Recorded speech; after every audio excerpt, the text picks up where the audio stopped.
years it's been, what a rare mood I'm in, why it's almost like being a well done, well done. Yay! I'm going to show the people at home how many people are here, because there are more than you'll be able to hear. So, we came here to say, no woman has a penis. No man has a vagina. Oh, I got a drum beat for that. There's no such thing as non-binary. And transitioning children is profound abuse. Now, the reason we came to Cambridge is there were quite a lot of women who said it was so massively swamped with this ideology, and they couldn't move for trans flags during the month of June, July, August, September, October, November, December, January, February, March, April, or May. But in those months in between, it was fine. So, in Cambridge schools, like all schools across the country, and the CAS review, as weak as it might be, is good news. But it just means that now we are telling those children who've been fed the lies that they are something called trans, are now going to be martyrs, and they are apparently going to be living in misery until we can rush them through age 16 for cross-sex hormones. And you have to remember that when Cass was doing her report, many so-called gender clinics, little small butchers, they wouldn't cooperate with any data whatsoever. So I don't think that the NHS is free of the activist plague. I think it is absolutely rampant with it. And so to try and get these changes, even if approved, because it's only a review, even if that's taken on board by the NHS, it's going to take a really long time before your NHS hospital and services are free from this activism. Because as soon as you just get one of these blinkered fools working in a hospital, working in your GP surgery, working in your school, working in your cancer clinics, any of these places these people work, they become centres of activism. Because that is the thing that they believe they are there to do. They are a bit like Jehovah's Witnesses, except they don't really knock.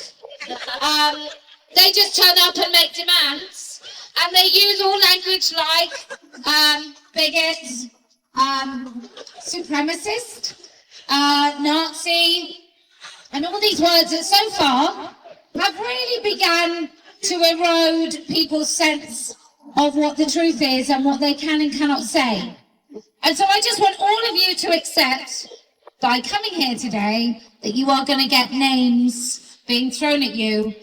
But many of us, I think, are children of 70s, 80s, maybe even 60s. And we had the rhyme, sticks and stones may break my bones, but words will never hurt me. I mean, you could take my job and I'll probably get the sack, and maybe none of my friends will talk to me anymore, but realistically, you just have to accept it.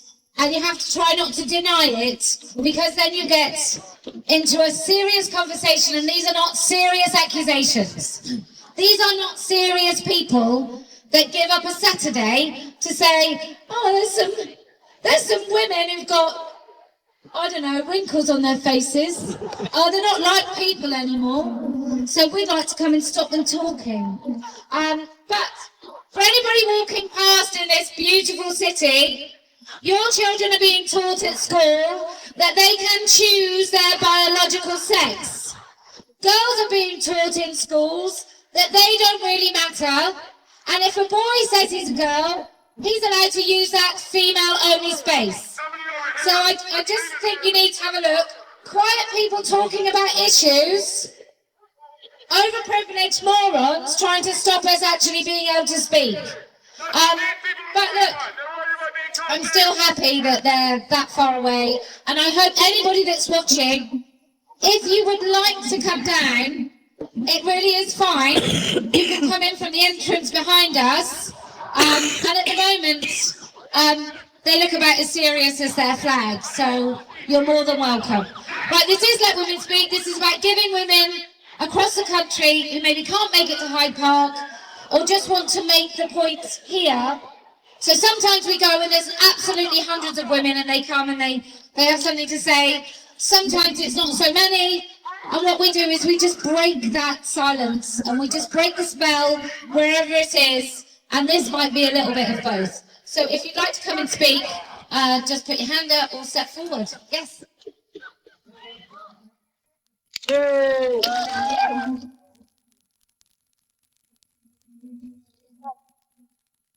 Hi.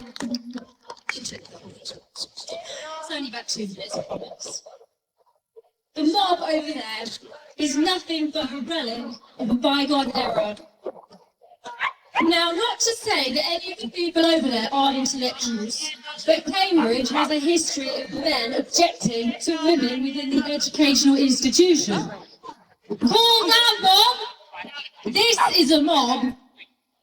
It's 1897 and 20,000 men flooded the streets of Cambridge in a protest that would see an effigy of a woman that was hanged, strung up from King's Parade, complete with bloomers, a billowy blouse, stripy stockings, and with true Cambridge style, sat primly on a bicycle. And it was, yeah, that's it. Strung her up. Well, men in that protest decapitated it, they maimed it, and they marched it down to the All-Women's College in Newnham, where it was ceremoniously stuffed through the gates. It's like something out of Downton Abbey, isn't it? Very gentlemanly. An angry mob ripped the doors off shops to build a bonfire on the market square. Eggs were thrown, fireworks were let off. And why did they do this? Because the university was holding a motion to decide if women could attain a full degree and actually graduate, see, not all men, as opposed to just getting a pat on the head. The women did not win the right to an equal education that day, and they wouldn't until the 1940s. My point is, over there isn't anything new. It's tale as old as time. We all know that when women gather now to talk or want to have a space of our own, there will be men and some women who object. To quote Emmeline Pankhurst, when men come to disrupt women's meetings, they come in gangs, they sing and shout together and stamp their feet. Well, over there, it's the same old crusty misogyny with a new face. And it's a case of same shit, different century. Thank you.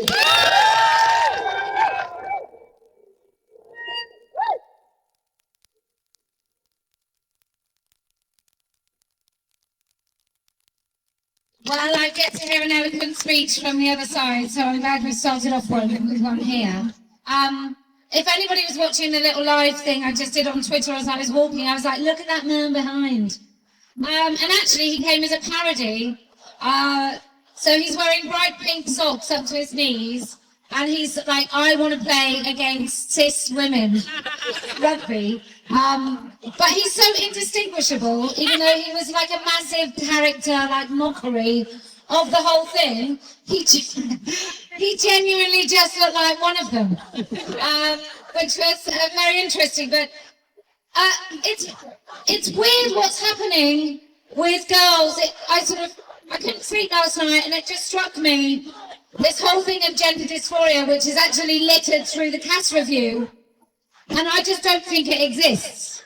I think it's the same as anything else that impacts girls in particular, whether it's cutting, and it's about control. So if you have an eating disorder, that might be the only thing that you control, is how much you eat, and you feel some power over that thing because you feel powerless. And I just think that if you're a girl and you don't assimilate well into what a girl behaves like or is supposed to be like, maybe other girls don't like you very much, maybe you don't really understand the small nuances and the little look that you might get that you're supposed to understand as girls. You're supposed to know that what the right thing to say is, and how loud you can be, and how quiet you should be, and how smiley you should be, even how happy you should be, because that can really piss people off, or how confident you are. Any of those things that make you different means that you can be rejected from the main group. So why not reject yourself? Why not come out and not have to handle that rejection by pretending you're a boy? And I think it makes perfect sense. What doesn't make sense is that we would have a specialist service to somehow endorse and affirm that that is a real thing, and that girls really can feel like boys, and that isn't something displaced. Because you don't really feel like a boy. That's just a label you give your power when you can see that you can make this decision as opposed to anyone else. And I'm not a psychologist, but that makes perfect sense to me. I mean, I'm very often on the outside of cliques and groups, and that does mean that you get to make your own way. So for any girls listening, if you are on the outside, be thankful, because being on the inside means sometimes you have to give up a little bit of yourself. Okay, who would like to speak? Yes.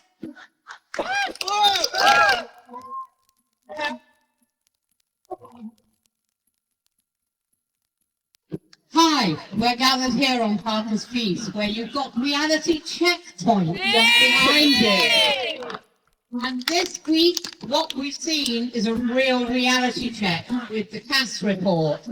So I know that many women in Cambridge feel, as I do, that trans activism has taken over many of our institutions here.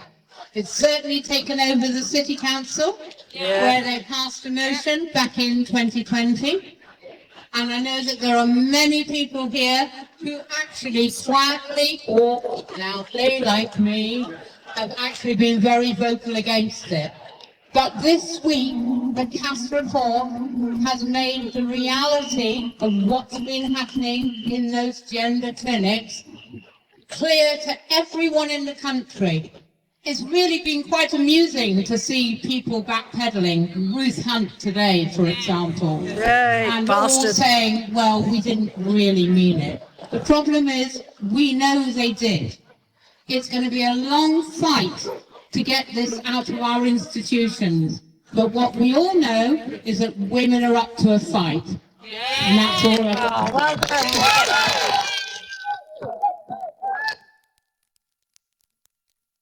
I just want to say, because I forgot in Edinburgh, because it was all such a close affair, but thank you to all the local women in Cambridge who've helped organise, and thank you to our amazing stewards, as always. We come and see Women's Day. And for anyone watching, we meticulously plan for weeks these events to make them as safe as possible, and sometimes please show up. And by that I mean they show up and they do policing. Sometimes they just show up, and sometimes they send 3 people. So that is something that we really work hard to do, because we don't expect women to have to come and be intimidated for speaking. We don't expect our stewards to ever have to come and have one single finger laid upon them. And that did happen in Birmingham, so nice one. So we do try and keep everyone sane. And as I've said before, I've been assaulted too many times now. So I do actually have my own protection, because the most dangerous time for me is trying to leave. And I don't know, I think I'm quite recognisable these days. You know, the block colour's a great idea, but it does mean I can be spotted from a country mile. And there's not too many slightly oversized Barbara Windsors walking around in onesies. So, thanks so much. Okay, so who else would like to speak? Yes.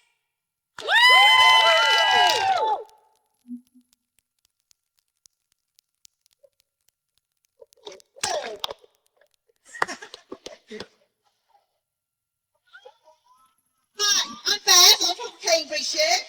So last week it was brought to my attention that Trans Liberation were planning to disrupt Let Women Speak Cambridge. And they turned up.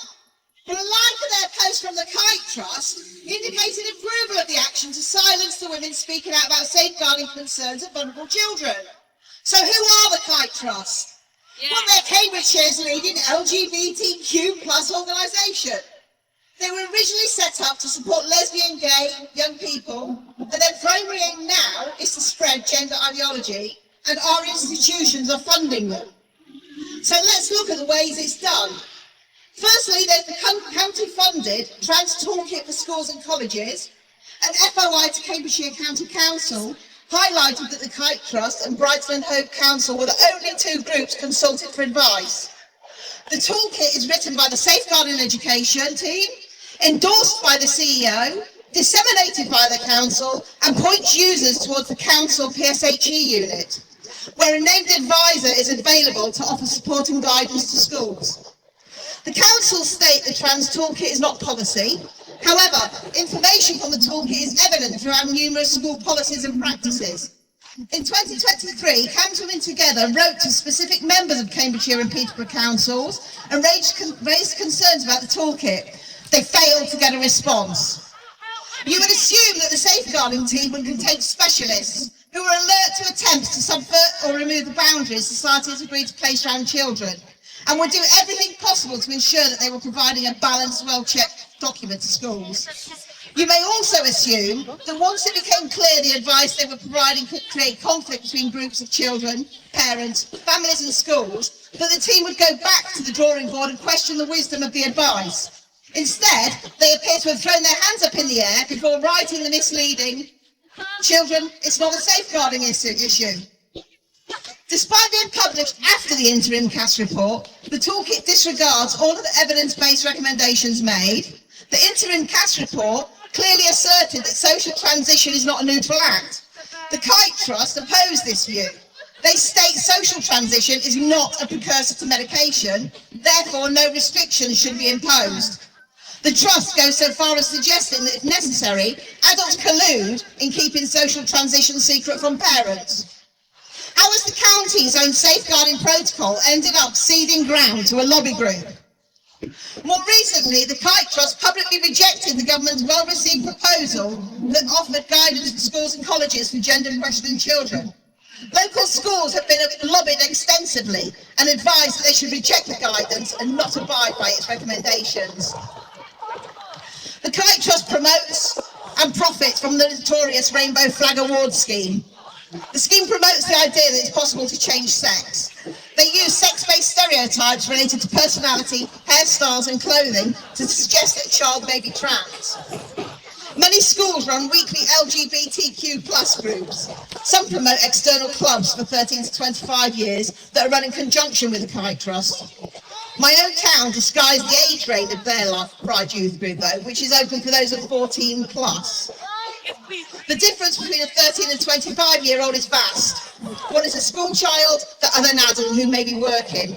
The young teenagers may be questioning life or may already be socially affirmed. The adults could be taking cross-sex hormones or could have begun surgically modifying their bodies. The highly sexualised environment that some children have been exposed to may also be aiding the promotion and glorification of the pathway to body modification. Yet we're supposed to believe that this mixing of ages and stages does not influence or facilitate the progression from social to medical. The Kite Trust website highlights their funders: South Cambs District Council, the Co-op, the Health Lottery, the UK Youth Fund and Children in Need. The Police and Crime Commission have even chucked in a couple of quid in the past. Maybe it's time the Trust funders took a deeper look at the message being promoted, as it's difficult not to conclude that the Kite Trust mission is not about excellence, safe care or support for any LGBTQ plus child, but is in fact focused on spreading of the ideology that brings in financial reward and plumps up their reserves, allowing more children to be brought into the fold. Those attending Let Women Speak will continue to raise our concerns about the encroachment of gender ideology and its impact on children and young people. Will be called transphobic or worse by the Kite Trust and their allies, but what they won't mention is that we're rocking a very lucrative boat, and it really is no surprise that they want us silenced. But women will speak. Thank you, Posie.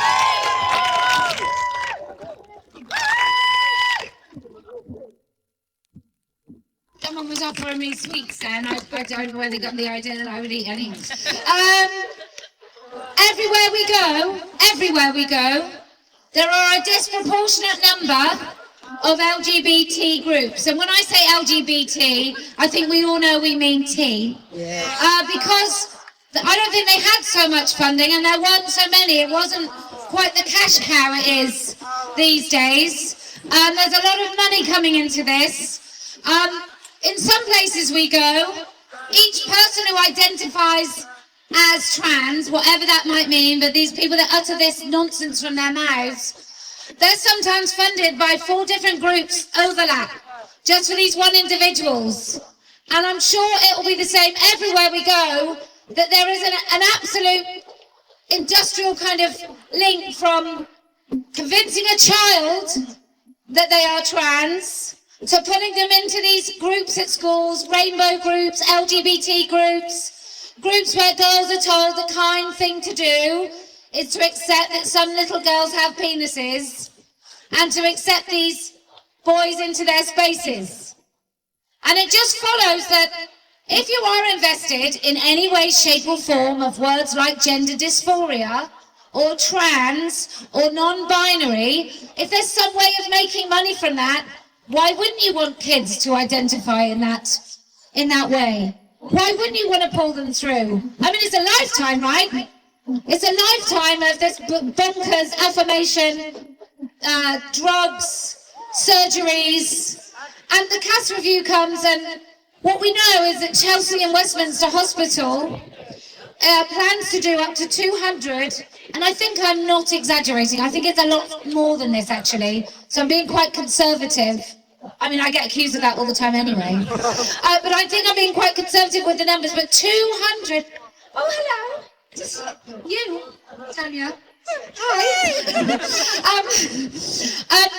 They're going to do about 200 phalloplasties. Now, if you don't know what a phalloplasty is, it means removing the flesh of your arm to fashion a penis. Take a nice big bit of flesh off your thigh to make up your arm, because penises don't have hair on them, so your arm's less hairy. Well, unless you really are a man, and then they're quite hairy. But look, I don't have a penis. I just understand they're a little more sensitive than my forearm.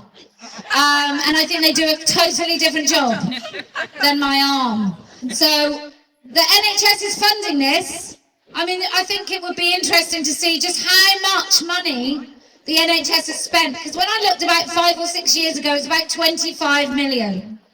So I think now this place, this Mengel butcher gender affirming surgery place, where they'll be butchering vulnerable women, they need nurses that specialise in repairing dead flesh that doesn't fuse. That's part of the thing that they will do.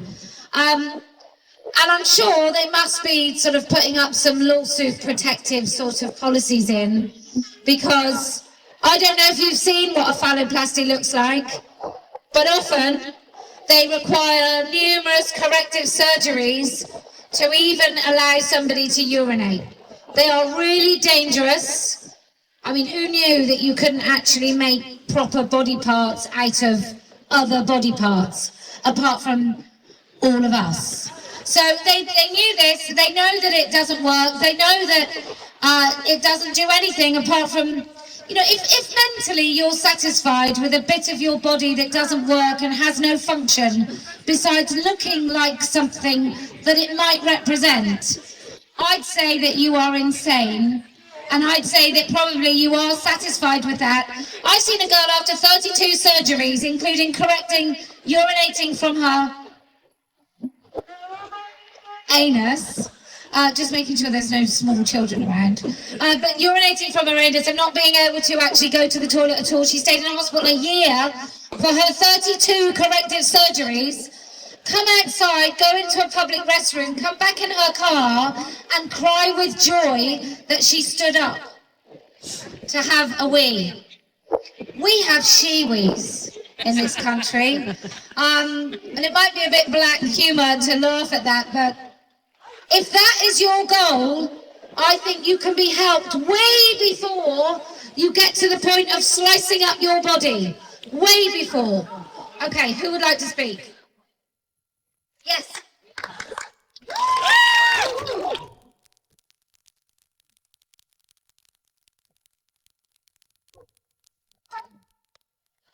Hello, can you hear me? Yes. Yeah. My name's Karen. Hey! And I'm a retired educational psychologist. About 7 years ago, before I retired, myself and 2 other colleagues went down to London to speak with the General Secretary of the Association of Educational Psychologists. Is that better? No? Is that better? I've got a kiss. About 7 years ago, myself and 2 other colleagues went down to London to meet with the General Secretary of the Association of Educational Psychologists, our trade union. And we spent about 2 hours going through the concerns we had that we were reading about and understanding to do with gender ideology. Fast forward to last month, when the AEP, the Association for Educational Psychologists, published a consultation that they held for their members. And it is overwhelmingly a pile of absolute tut. Even though there are educational psychologists who are quietly working in the background to turn this around. Those, like many other institutions, are captured by those in positions of power, institutional power. The point I'm making today is that even though all these institutions, including that of educational psychology, need to be challenged, the fight is far from over. And like a previous speaker said, this is where the real struggle takes place. If you have any connection, either professionally or through family, with educational psychologists, don't assume that they know what they're doing. Don't assume that they are very clever, because anybody who starts from the premise that a child can be born in the wrong body is on a hiding to nothing. They are wicked, wicked fools.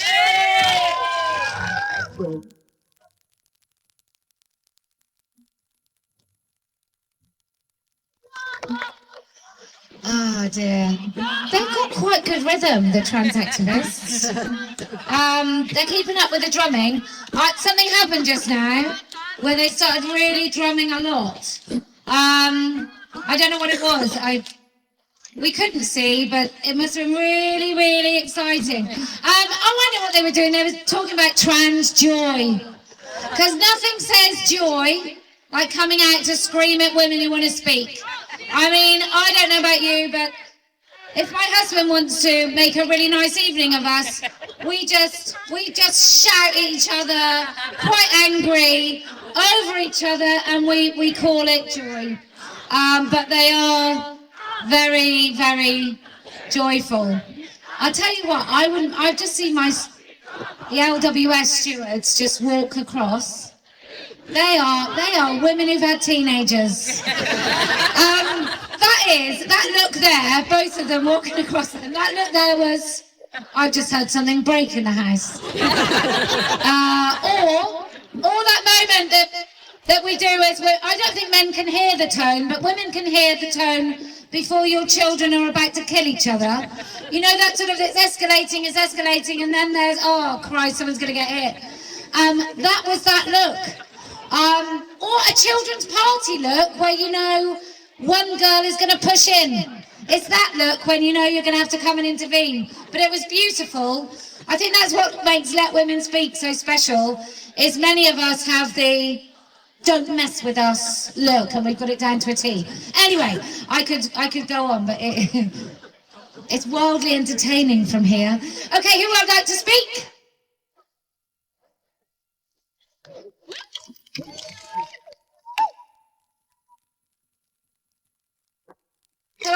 say the guy behind who's trying to disrupt it with music, he's standing on his own, and the song is All the Lonely People. Hello everyone, right, I work in the NHS and I'm here partly because I want people to come and talk to me, and if you're interested in joining some kind of group, a sex realism group, come and talk to me. Hopefully something will happen fairly soon. My experience working in the NHS over the years, I've been working in Cambridge. I've just been really distressed by the number of young people, usually, the tall, skinny students, blokes who want to be called Lily and want to grow a pair of breasts. And I actually feel desperate for them because they're not getting the help they need. Similarly, I've seen quite a lot of young women who've had mastectomies or are desperate to have mastectomies. People who've had testosterone given to them via their parents, getting it shipped in from I don't know where, because these are kids.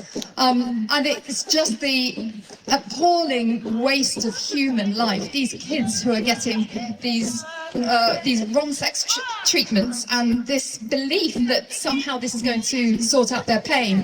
And it's really, really difficult being on the NHS side of it when you're between sort of these really distressed kids, and they've got nowhere to go, and it's really not the right thing for them.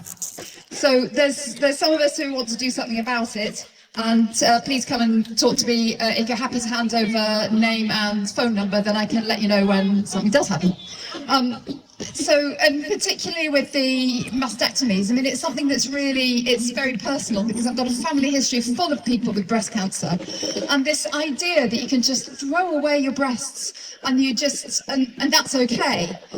When, people who've had mastectomies, they lose the sensation in their chest. There's the kind of sexual function that you lose. There's the personhood. There's something really powerful about that loss on the women's side. And I don't know how these young people can possibly think that that's the right thing. And there's a couple I used to know when I was working a little bit outside Cambridge. A lesbian couple, and one of them had decided to become trans, and I think it was probably because it meant that they were more accepted as a couple. In this, there's still parts of the country that are really homophobic, and so when one of them became a trans-identified female, that was kind of okay now. They were a couple that the rest of the community could deal with. But there's scars on the poor woman's chest from the mastectomy was just awful. Right, so, there's parts of the NHS I'd really like to have a go at, the GMC and the Royal College of General Practitioners, particularly after their cowardice around the CAN-SG conference that happened a couple of weeks ago. Now, I know that there's people here that don't think that the CAN-SG was strong enough in their condemnation of the First Do No Harm the conference they were doing, but actually it's a start, and I think we should be really supporting parts of the NHS and the health sector that are really wanting to make changes. So anyway, come and have a chat, talk to me, and if you're happy to give me names and numbers, then I can let you know.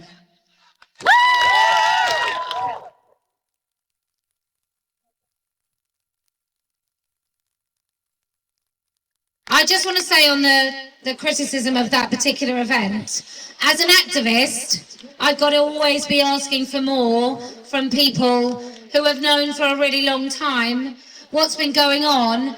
And I think look, I've talked to some people really sort of integral who've been in this fight for a very long time, who are medics. And I think the cowardice from leadership has let everybody down who works in this area in the NHS. Yeah. Because most GPs damn well know that there's no such thing as changing sex. And not most, all GPs, anybody who's got language skills, who actually can speak and talk, and even some that don't, are perfectly aware that you can't change sex. And there's just been this culture of bullying and silencing I was on a bus in 2015 on a trip with my daughter, and the woman I was sat next to, this is 2015, the woman I was sat next to was in charge of community nursing for the whole of the southwest of England. And she was rewriting the policies then to allow men who call themselves women to visit vulnerable women in their own homes without chaperones. So men on their own with women in the NHS with no safeguarding whatsoever. And that was 2015. I hadn't even fully got to the point where I knew that children were being harmed by that then. I think probably like many of you, you go, oh, that's happening. Well, they won't, you know, they won't put rapists in women's prisons, and then you find out, yeah, they do, and well, they won't put men in women's wards, and then you find out, yeah, they do. And you may have forgotten some of the early stories about this, but I think it was about 2017, 2018, a woman went into acute mental health ward. And the reason she went in is because she was frightened men were going to kill her. I would imagine it was a re-traumatizing of sort of childhood trauma, re-experiencing that. And she went into this ward and she said that next to her was a bloke in this women-only ward. And when she told the nurses she was afraid, she got recorded on her hospital notes. Like, remember, it's an acute mental health ward with women with psychosis. And she was recorded as a bigot and a transphobe by those nurses. Fast forward like 5 years, and she calls me and she says, you know the man I said was on that ward and all of us women were really afraid? I said, yeah. And she said, he's just been caught with 80,000 images of child rape on his computer. So all those women weren't just afraid because he was a man. They were afraid because they knew what sort of man he actually was, which should have been indicative on the fact that he pretended to be a woman and went in a women's acute psychosis mental health ward. And these women are the most vulnerable women in the NHS. They are just castigated, they are not believed, they are bad witnesses, they are terrible victims. Nobody wants to believe them. Who wants to believe a woman who's had serious amounts of trauma, who perhaps changes her mind, who gets vulnerable and gets frightened and gets afraid and changes her story? Why wouldn't you chuck a man next to those very vulnerable women and then just ignore them when they complain? And worse, silence them with accusations like bigot and transphobe. And that's happening all over the NHS, which is why they put that bloke who has a nurse fetish and dresses up in PVC nurse gear, and they put him as the head of an acute mental health ward with women with psychosis. And the first thing he did was he moved his bed down, and he moved his office down to where they sleep. And I watched a thing with 3 women and him all talking about how wonderful that was that he did that, so he could be close to the women every second that they might need him. So I just think there's so much that's gone on in the NHS that we absolutely categorically have to stop it yesterday. Yes, you want to speak? I must say, I'm loving the t-shirts today, ladies. I'm really scared. I think I've watched all, Kelly, of your LWS events. There's always somebody talking about autism, so here I am. I just want to mention language and how we absolutely have to be able to speak freely. And that means that carries a risk of offence and of offending anybody. And I think we need to understand what this ideology is asking, demanding of everyone. It appears to be telling you, like the really famous now, Orwell quote, to reject the evidence of your eyes and ears, the party's final, most essential command. This requires mental gymnastics before you even formulate your thoughts into words. The thought process is stifled and corrupted. Dialogue is impeded, and we find ourselves choosing instead not to speak at all. Perhaps this was the aim all along. This is damaging enough for most of us. Now try, if you can, to imagine the rules of the social game are totally alien to you. Your ability to read cues is severely impaired. Those mental gymnastics are already required every time you interact with others. After growing up with these barriers which, contrary to popular belief, don't really get that much easier with age and maturity, you tend to choose between the anguish of questioning all your interactions to decide whether or not you breach some social expectation or withdrawing completely and not speaking much at all. This is the reality of many autistic people. Now try to consider what this ideology demands from these people who already carry a really heavy burden.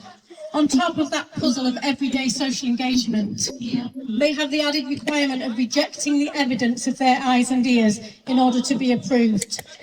And this approval isn't a guarantee, as the final slap in their face is the rules and the approved language keep changing.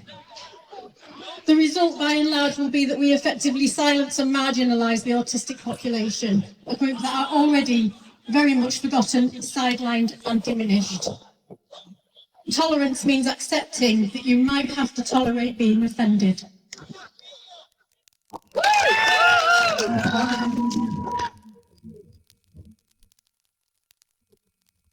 Thank you very much for that.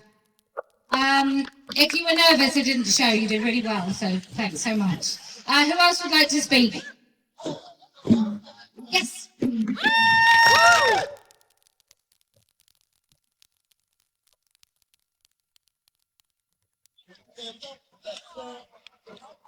Is that close enough? Can everyone hear me? Yeah. Hello. I'm very unprepared because I'm actually talking for another woman, for another Cambridge woman, who actually, even though this is a Let Women Speak event, she actually can't speak at this one because she has a court case. Yeah. So she has a court case at the end of July, the beginning of August. I'm going to be reading, apologies, excuse me. Read this on.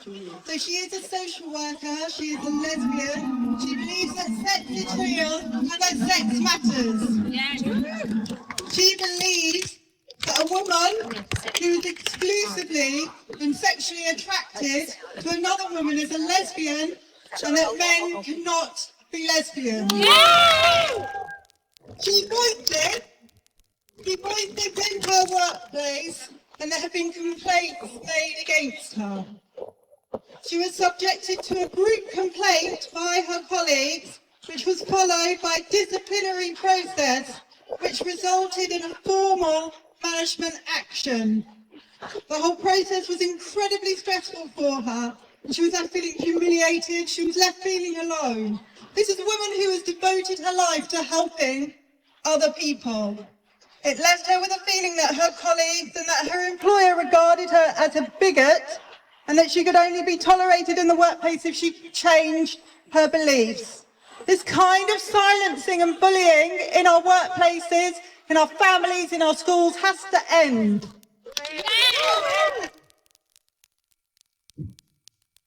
Brave women like this are taking it to the courts for us. If you want to find out more about her case, come and find me. I'll tell you about it. She's unable to do that herself, but I will tell her.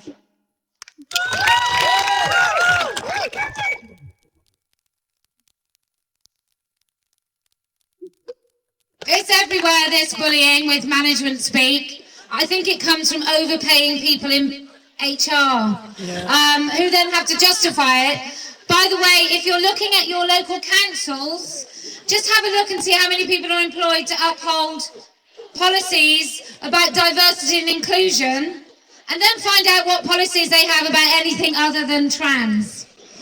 Because what you'll find is that they don't. And it started off as a good thing. I think it was a great idea, diversity and inclusion, to address some of the imbalances.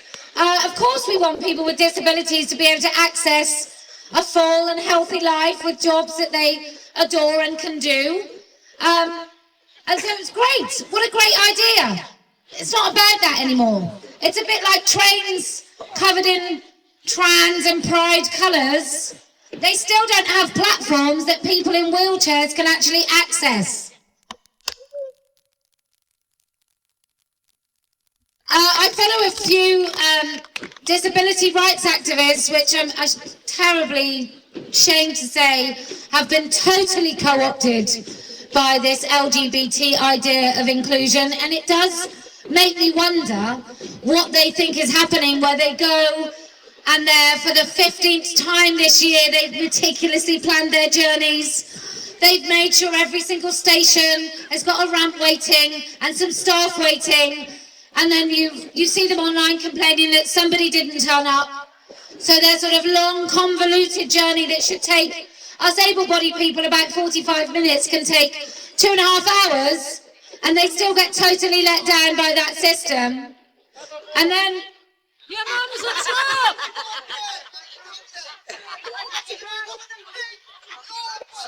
Oh, a man got a lady.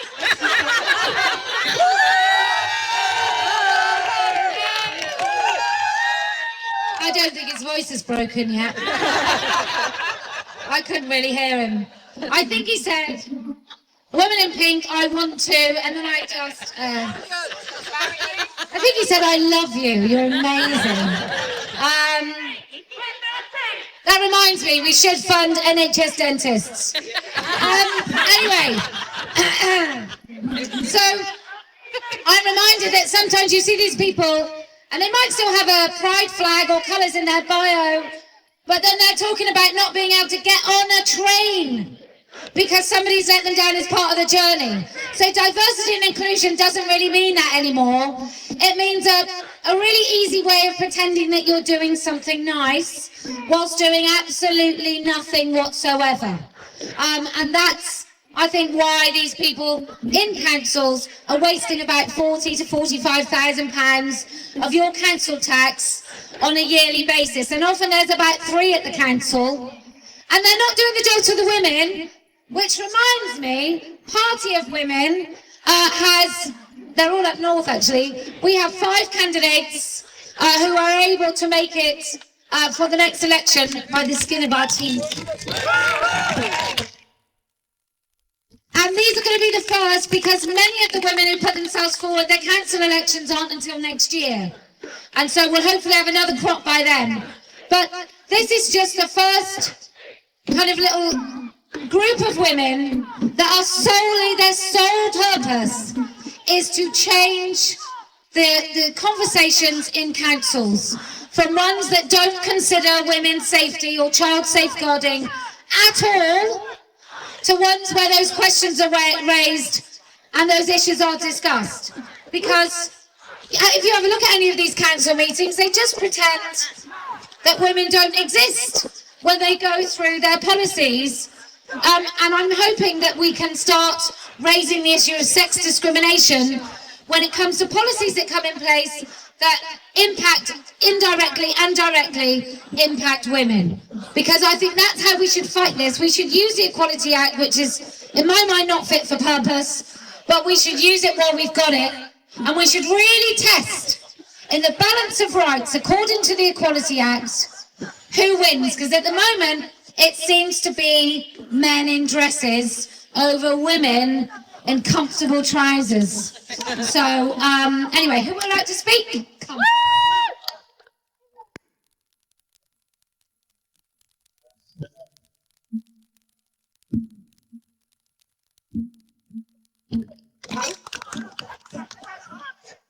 Hello everyone, can you hear me? Yes! Hello, great to see you all here. I am Tanya Carter. I'm one of the spokeswomen for Safe Schools Alliance.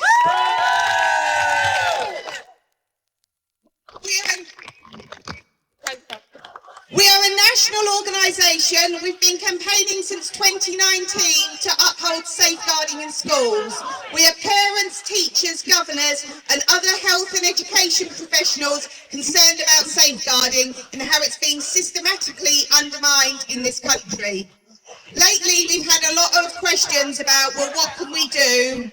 Or is it all over now? We've had the CAS review. Now, we don't generally do direct action, so that's why you haven't seen me here before. That's nothing against those that do, but what we've concentrated on is lobbying the government and helping people use those systems which we know aren't working, but we still need to use them to get all the concerns on record for the inevitable public inquiry. And that will happen. The CAS review is not the beginning of public scrutiny, and it's not the end of public accountability and scrutiny, it is just the beginning. And now I've come here to ask you all to join us in demanding a public inquiry.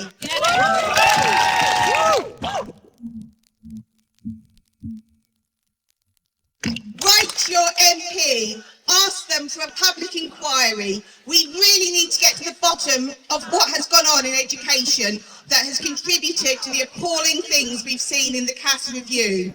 Everybody must be held to account. We need the Department for Education looking at. We need Ofsted looking at. We need the NSPCC looking at. We need every single person who has failed in their duty of care to the vulnerable children held to account. It is not acceptable to be in a job that requires you to safeguard children and not do your duty. So we're asking everyone here, join us. Write to your MP, demand that public inquiry, check your local schools, demand that they are safeguarding all of the children. And thank you very much.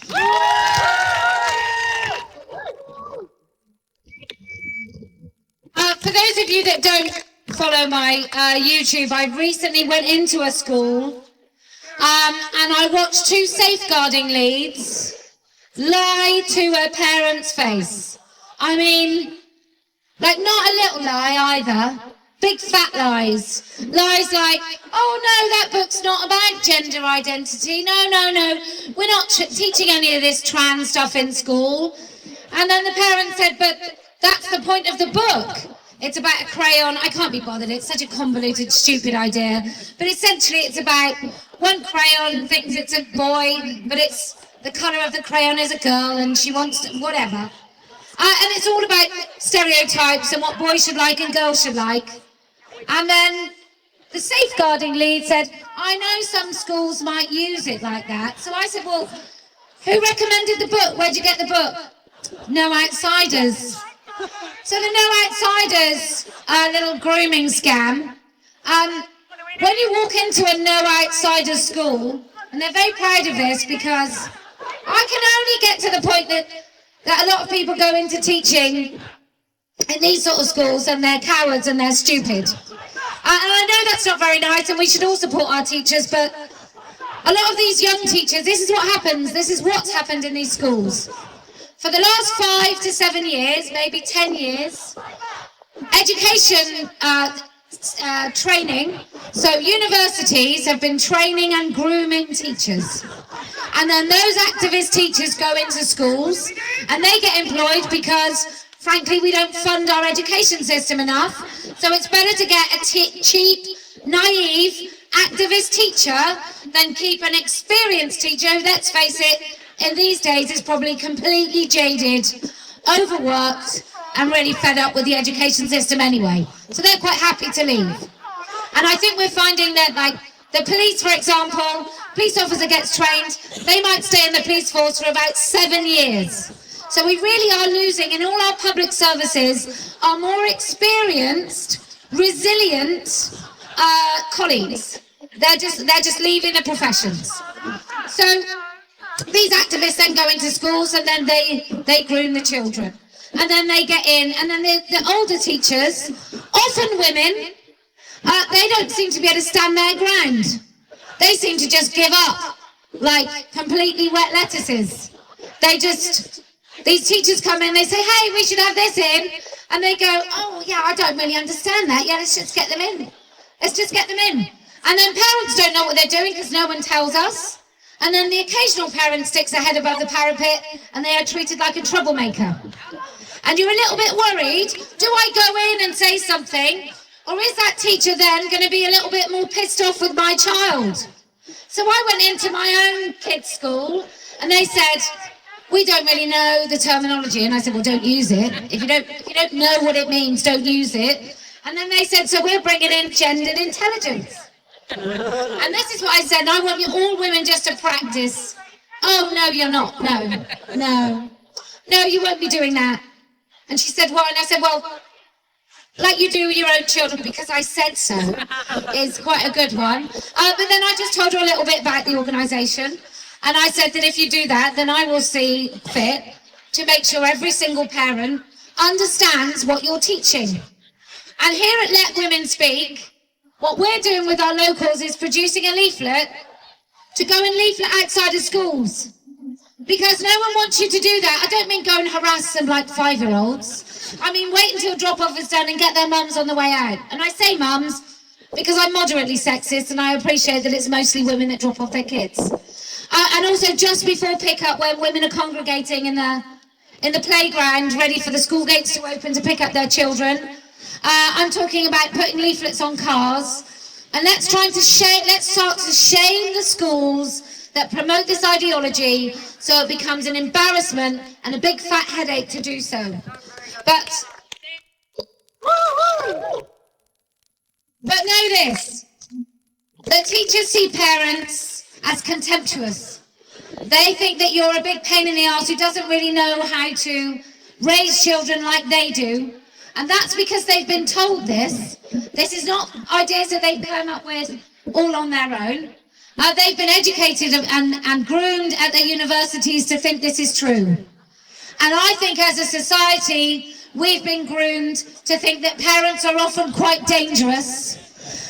Even though there's very few parents that are really dangerous, and you know, we all have bad days, but I mean truly dangerous parents. And I think that we have been taken, our children have taken from us more and more, which is why you often see campaigns with political parties wanting to get even low-paid women back to work as soon as humanly possible. And bear with me, because if you want to go to work, I'd go for it.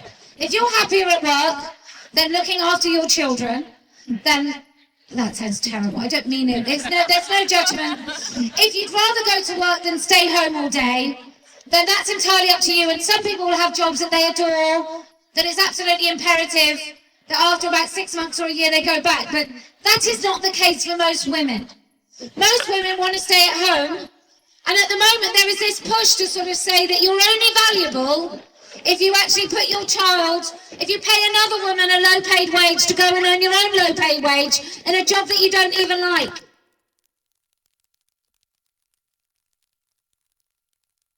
And if that sounds a bit trad-wifey, I'm just going to say that I believe that this is what women want.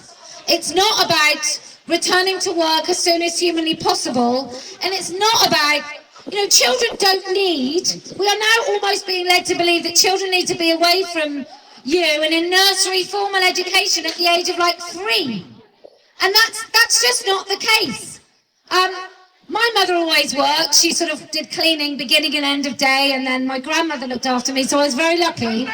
But I just went to a playgroup. I think many of us of our generation just kind of went to a playgroup because our mothers either did part-time work but we didn't go into formal education with now activists, and there are now activists in nurseries. I hear from women all the time. So it's not just once they get to school, they're also being asked, little kids are being asked about their gender identity before they can even write their names. So just be fair warned that this is happening everywhere that used to be parental loco parentis, which is like parent when you're not there, an assumed role. It is now more like loco teacher or loco state-funded employer. You're like seen as the secondary raiser of your child. And I think that's all part of this. That's how this has been allowed to manifest, because we are being totally disabused of our responsibility of our own children. Who else?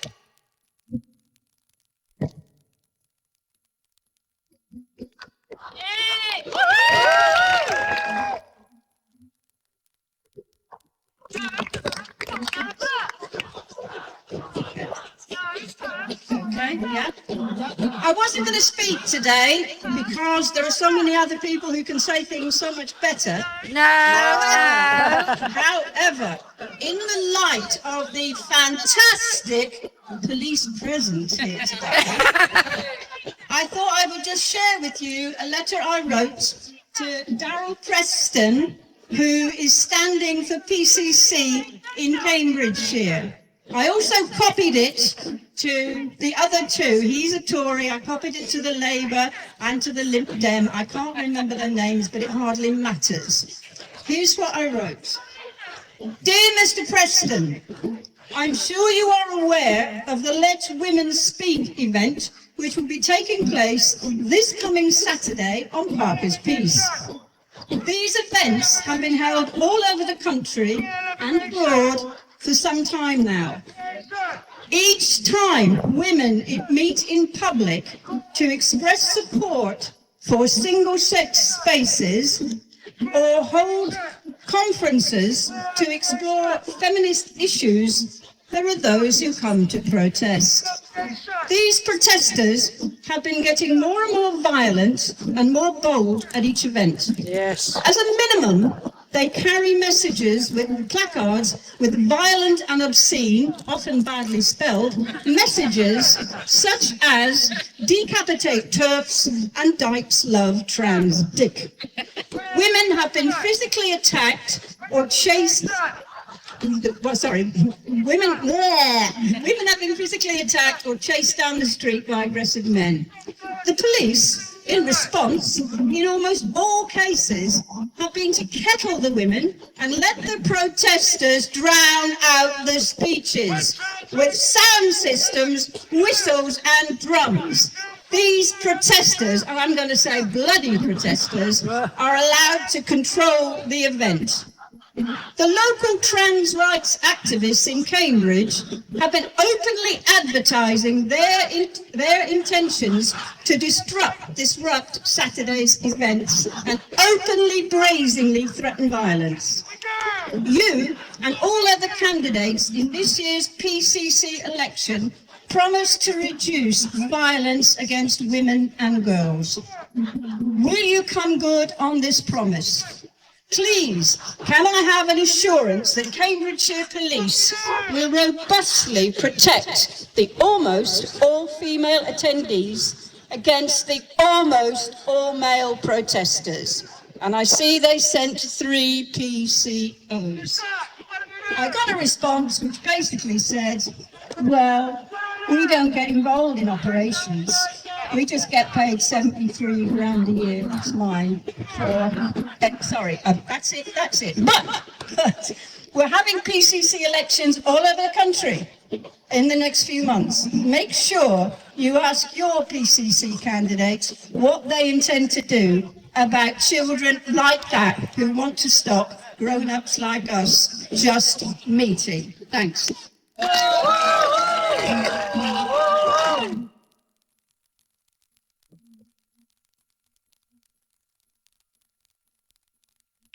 Lovely to hear those very female voices over there, isn't it?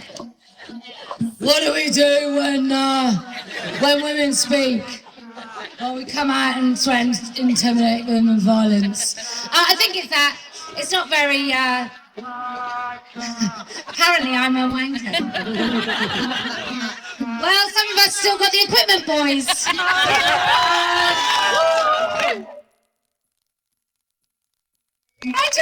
I mean, some of them have got like feminine. It is funny. I mean, it's not funny, but it is funny that, I mean, we must all just for a moment, just take a moment, turn around, give them a wave.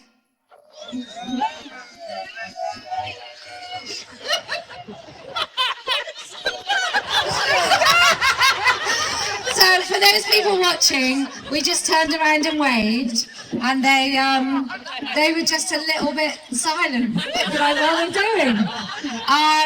There's some really old, there's like older men there. There's a guy there with a Unite flag, with a beard and a badly painted t-shirt. He looks about 60 from here. He looks about 60. His beard's completely grey. Why do you think he's here? Why is he here standing with a load of kids? And what you'll find, if you watch these men closely, you often find these older men whispering in the ears of the younger people there. They sort of orchestrate it. They often lead the chants. They encourage people. There's something sinister about them. but they often look like the orchestrators of these things. So just keep an eye on him. I'm pretty sure I've seen him in Newcastle. Maybe he travels around wherever women are talking. Maybe he just does that. That was a very loud voice for a small child. Okay, who else would like to speak? Yes.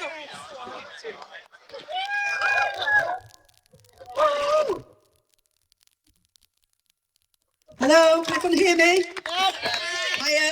I haven't been a speech, so it might be a bit rumbling, but I just wanted to mention a few things. So, talking about the cash review, which a few people have mentioned, it doesn't talk about schools very much, but it does say a few little things.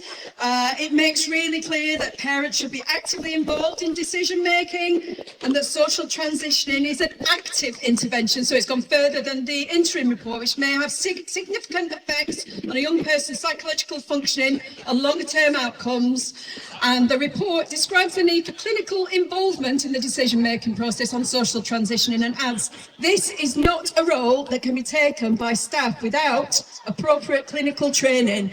So this is the time, everyone, for the paper trail.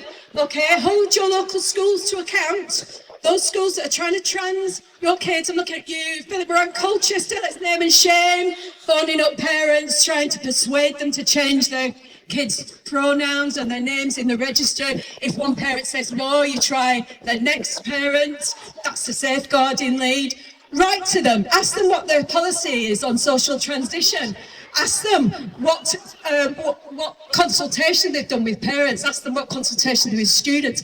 Ask them what equality impact assessments they've done. Their public sector equality duty. Have they taken into account the relevant protected characteristics? And most importantly, have they got it on their risk register? Because once you know about this stuff, you're liable. Okay, nobody can say, if you've written to them and told them about this, nobody can say we didn't know anymore. Okay, so governors, you're personally liable for this stuff, and do you know about it? What are you doing about it? Let's not let them get away with this. We all know what kind of kids are vulnerable to this kind of stuff. And here I've got something about the Time to Think by Hannah Barnes. If you haven't read it, get hold of it. But it's all about, you know, the vulnerable children on the autistic spectrum, children in care, 10 times more likely than the national average to have a registered sex offender as a parent, all that. We all know this. Don't let the schools get away with it. Because as other speakers have said, we're hoping that the public inquiry is coming. So let's get that paper trail. I'm getting my paper trail together from my local area, which is Colchester, the council, all the councillors that are going along with it. You've even got the local theatre transing kids behind the parents' back. I've written to it. Yeah, I write to you and I write to you and write to you. You ignore me, but I've got a paper trail now. And yeah, it's all right. And yeah. And look at your local organisations, your local TQ Plus organisations. Where are they? Well, where will you find them? You'll find them everywhere where vulnerable children are. They're in the children's homes. They're in CAMS. They're in the domestic violence shelters. And look at all the people behind them. All the people are on the school governing boards and on the boards of the local theatre. Also work at the domestic violence shelters. All those people who know how to make the money go around. Just get your paper trail together, because I've got mine ready to go for a public inquiry. Also, I just wanted to mention another website, which is called givingisgreat.com. It's a really good website for looking at who's funding who and where all the funding is coming from. National Lottery Community Fund. Well, just go on givingisgreat.com and look on donors and then search on causes, LGBTQ. Staggering amounts. Okay, so we need to start holding these people to account as well. Do they know what they're funding? If they're still funding this stuff, have they got their public liability insurance in place for the future? Okay, so thanks for listening. All right, thanks.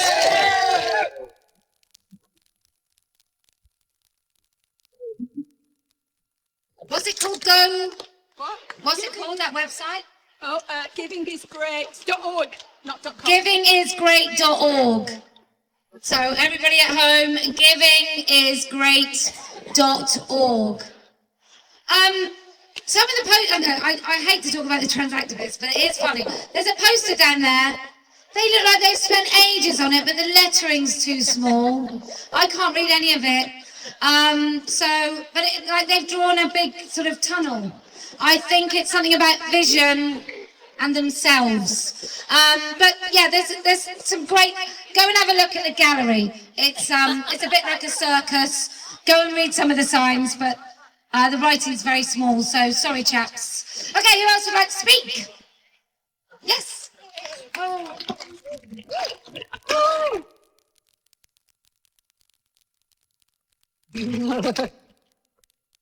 Hello. So this is my first time coming to a Let Women Speak event. I'm a bit nervous, so forgive me. This is a bit of a personal story. About 18 months ago, I've got 4 daughters, 3 of whom are teens, around that age. And about 18 months ago, one of the school called me in to say that one of them was now identifying as non-binary, which was a shock to me, complete shock, came out of the blue. So I went in, I had lots of mermaids, literature, and the gender-bred person shoved at me. Now, luckily, I had been piqued a little bit before then by, well, stuff. I'd seen what happened to Kellie, in New Zealand, all that absolute horrendousness. And it took all my fortitude not to go in front of these teachers. But my daughter was pushed towards a trans-identified female that was in her class. There's a little group of them pushed towards, and I watched her mental health go down the toilet. For the last year, she has really struggled, and it was horrendous because I made sure to tell her that, you know, she can think what she wants, she can wear what she wants, it doesn't matter. But she is female. She will always be a female. Whatever she does in this life will be affected by her femaleness, which she seemed to take on board. And about 6 months ago, things came to a head where the group of trans-identified children she was with were absolutely toxic, completely toxic. And we had a non-contact order, all sorts happened, and she was removed. They were removed from her, she was removed from them, and I watched as her mental health came up again. So about a few weeks ago, I said, I'd seen her, she was wearing more feminine clothes, my leg's shaking, sorry. And I said, where are we with this? So let's be honest, I don't mind what you say, where are we? She said, Mummy, I wanted to fit in, I'm not non-binary anymore. Yay! Woohoo! And my heart soars because, yeah, non-binary is BS. We're so special, we're female. Women are adult human females. And my daughter's over there. She's come with me today to see what the women are up against. And it's amazing. The lengths they go to and the things they put on this sign, it's horrendous, but there we are. We have to fight back against it and do all we can to show that women are adult human females. No woman has a penis. No man has a vagina. Thank you very much for listening. Bravo!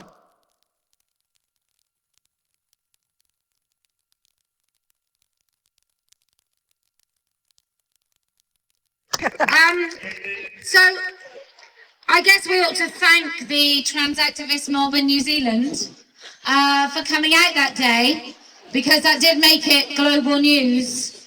And what the trans activists don't realise when they come out and protest us is they make us a little more interesting, because normally, being middle-aged women, nobody listens to a word we say. We're kind of invisible. Even if we wear a shed load of makeup and bleach our hair, we're still very, very invisible in society, which is when you speak up at work or you're in a meeting where there's men in the meeting, you can say something and it's kind of moderately ignored, and then a man can say something, a version of what you've just said, and then people applaud him like he's just invented Christmas. In fact, that's kind of what's happened in this movement. We've been saying stuff for ages. Radical feminists have been saying stuff since the 70s. But then other women have sort of really brought this to the fore over the last decade, and I've been doing it since about 2015. And then some men come along and they go, oh, I don't think women do have penises. And everyone goes, oh my God, why hasn't anyone said this before? Where have all the feminists been? Where have all the women been all this time? I haven't heard anything. And I just want to say, just tune into higher pitches. Maybe it's that. I mean, I remember Thatcher, who obviously she's my idol. That's a joke. I remember, actually, she was when I was 8. We had a female monarch and we had a female prime minister, and I think what that gave women, little girls in the 70s and 80s, is an idea that we really could be anything. And my daughter, I remember her saying when she was about 3 that she couldn't be the prime minister. Don't ask me why we were having that conversation. I think she just had a bee sting or something. I have no idea.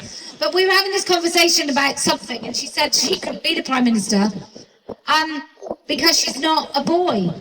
And I never thought that. Like, women of our generation, I don't think we know how much impact having a queen and a prime minister, whether you liked her or not, who was a female, that really made a difference to us, and that gave us an idea of what we could be.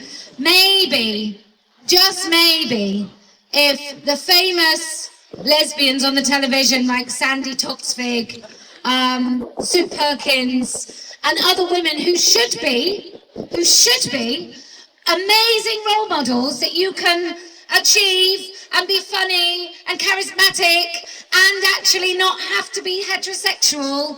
You don't have to be you don't have to do this to actually be valued as a female. There's other ways to be a woman.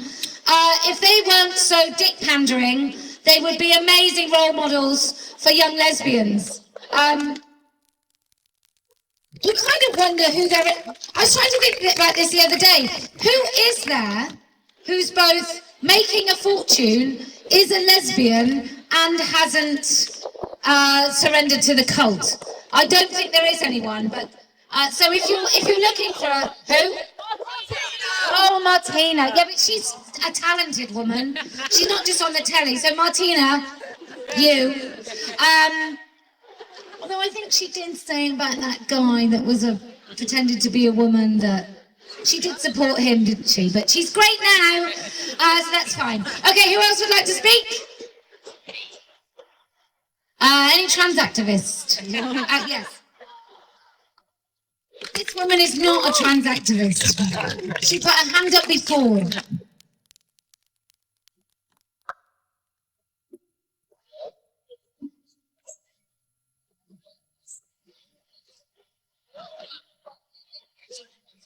Okay. I haven't got a huge amount to say, but I just wanted to say a little bit about what trans has meant to me. I didn't know anything about this till about a year ago when I came across Kellie Jay on Spotify, and then Mum and I came to our first Let Women Speak in Hyde Park in June. Anyway, so adult life hasn't quite worked out for me. I've sort of had a failure to get my shit together. But the trans business has given me a dilemma, because I have 2 younger brothers, and them and their partners are both trans sympathetic. And part of me thinks I should tell them, but the other part feels really, really superior. And I don't really want this moment to end. So anyway, we're still working on that, and it's a long time, and it's quite a good feeling. And then the other thing, I sort of came to an understanding of why, although I was sort of acting utterly moronic for many years, God didn't answer my prayers, and that was because there are a lot of actual fucking morons out there, and she had other priorities.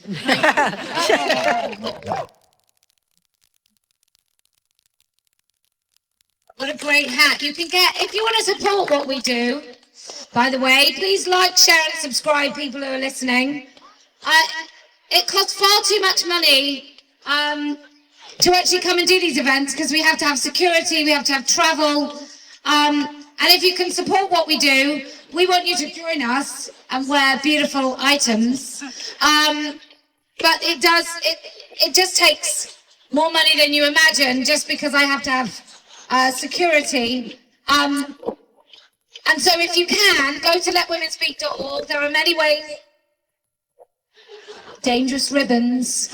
There are many ways to support us. You can either be the billboard, you can wear your words, or you can simply donate. But we really want you to be part of what we do. And another way you can be part of what we do, or what I do, is to join the Party of Women so we can get more women, or people, women, but we don't discriminate, but we want women, who can come and represent us in local government.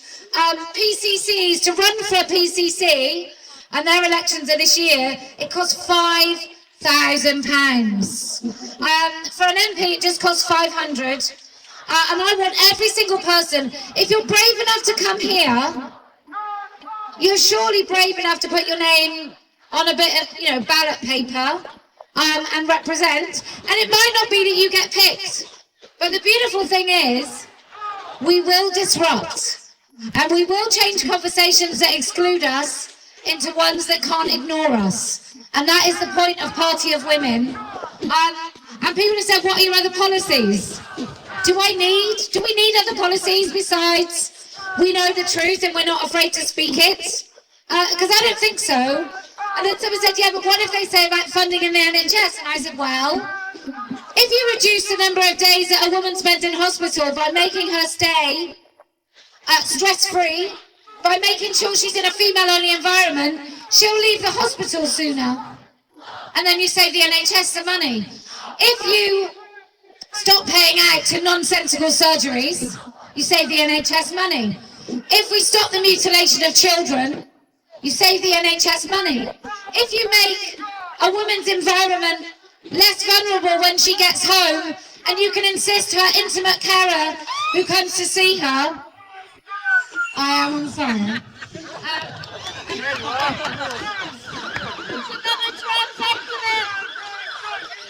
Someone's been misgendered.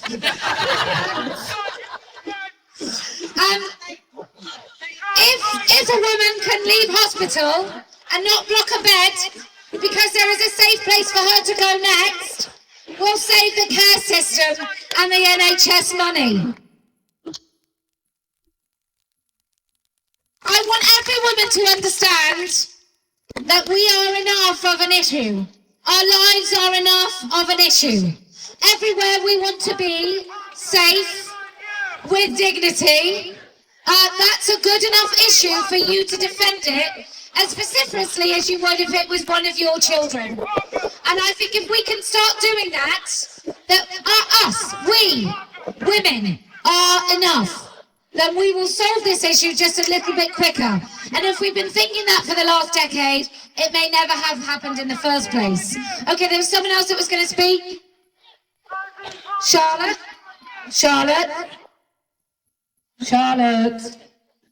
She's got pink hair. She doesn't like to be noticed. I'm shy. I've never seen her run.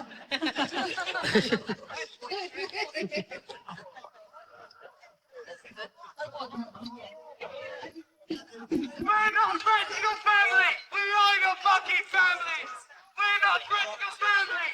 We are your fucking family! We're not a critical family! Hello everyone. Not quite as clear as last time. Just last night, so bear with me. It's not quite perfect. Hello. That's better. Yay! Okay. I'm Brown Pot Girl, and this is my banner. It's featuring Emily Davies. She was an activist and a suffragist, and she dedicated her life to improving education, particularly for girls and women.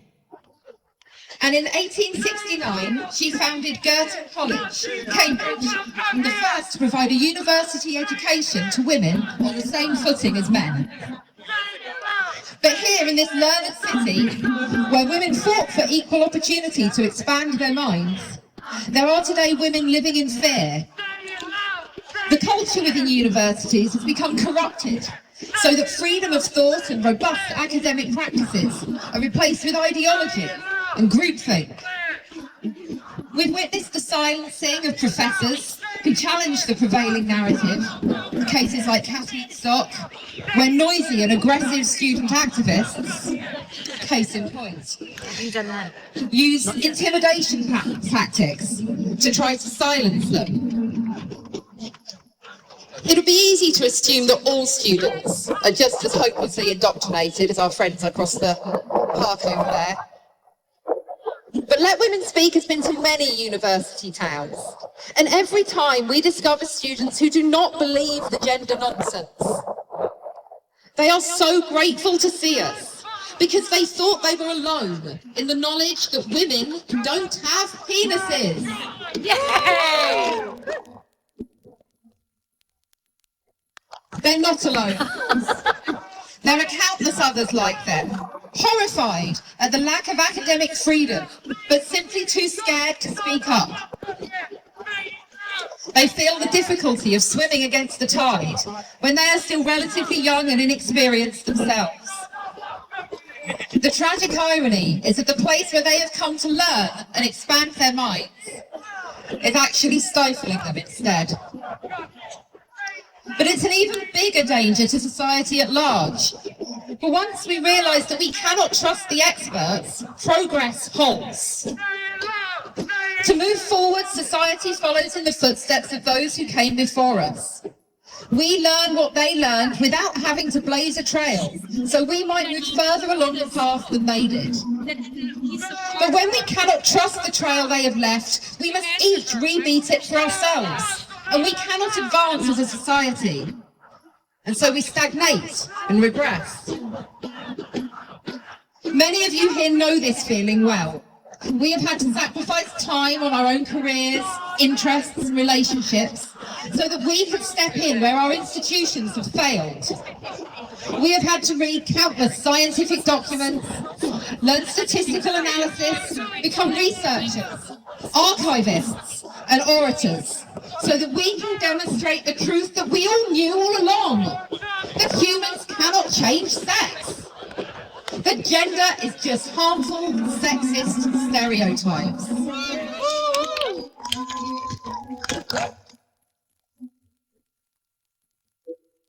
This has been a week of vindication and horror for many of us, as the cast review laid bare the failures of our institutions.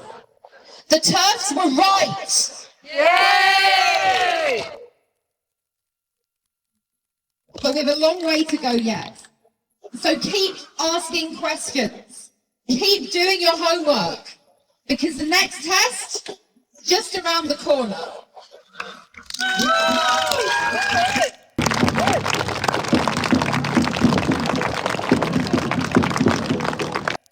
You know, we got three YTS police officers.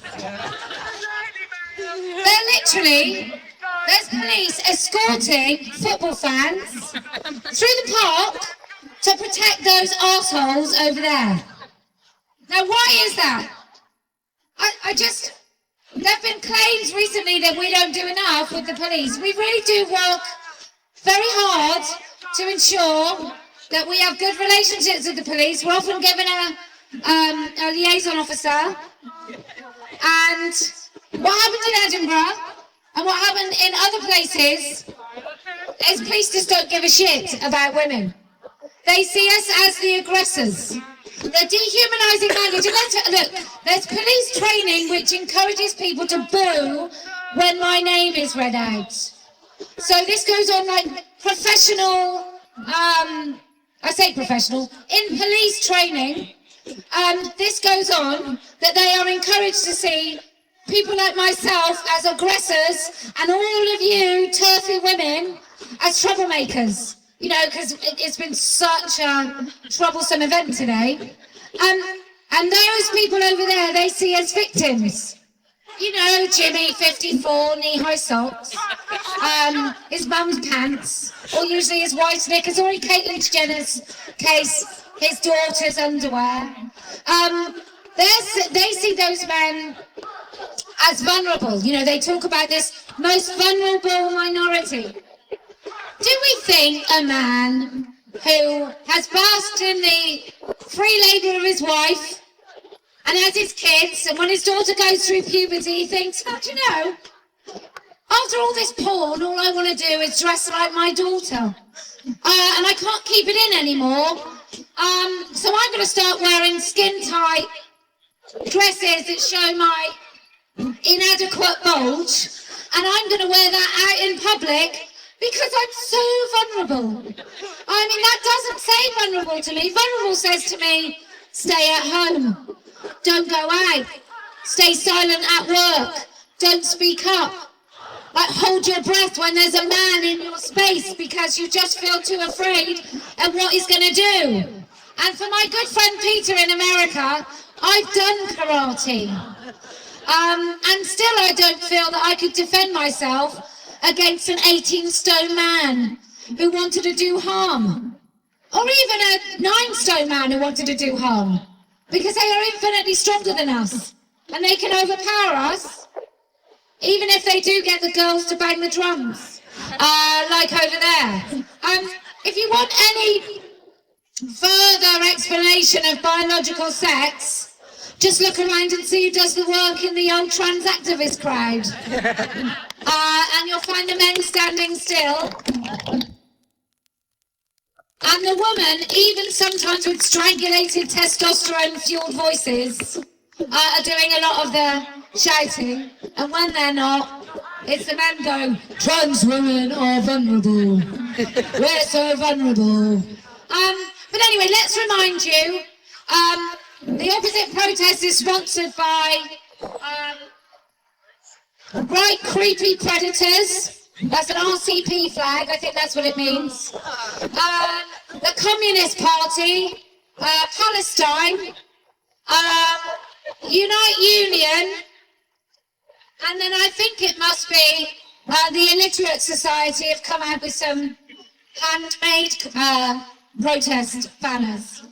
But anyway, this is what we came to do. We came to say, like anybody else going to speak? No woman has a penis! No man has a vagina! There's no such thing as non-binary!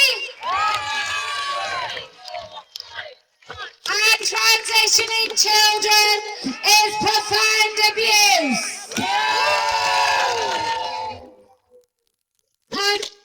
So thank you to each and every one of you who came today. I know it took a lot of courage, and I'm really pleased to see some younger people in this crowd, because you've got a whole lifetime of this having to be unravelled, where many of your friends will pretend that they never went along with it in the first place. In fact, many of us will.